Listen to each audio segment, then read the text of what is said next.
ফিরলাম বিরতির পর। নজর রাখছি এবারে খেলার খবরের দিকে। ইডেনে পরপর উইকেট হারিয়ে চাপে ভারত। পন্থ থেকে রাহুলের ব্যাটিং ব্যর্থতায় চাপে টিম ইন্ডিয়া। দ্বিতীয় দিনের শুরুটা ভালো করলো সাউথ আফ্রিকা। এ নিয়ে জানবো বিস্তারিত। আমাদের সঙ্গে যুক্ত হয়ে গেছে প্রতিনিধি বিপ্লব চন্দ্র। বিপ্লব, কি জানতে পারছো?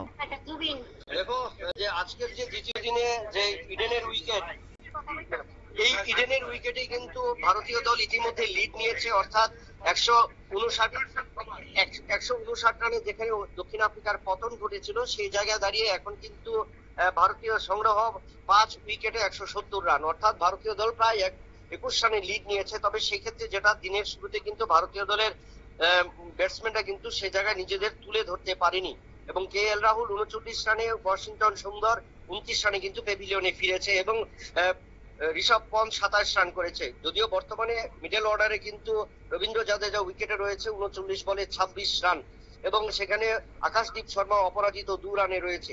তবে প্রথম ইনিংসে লিড নেওয়ার সুবাদে ভারতীয় দল কিন্তু একটা আত্মবিশ্বাসী, যে যত ইডেনের উইকেটের যে চরিত্র, সেই চরিত্র কিন্তু তৃতীয় দিন এবং চতুর্থ দিন আরোটা বিপজ্জনক হবে। কারণ আমরা জানি যে ভারত ইতিমধ্যে কিন্তু চারজন স্পিন বোলারকে নিয়ে ইনিংস শুরু করেছে।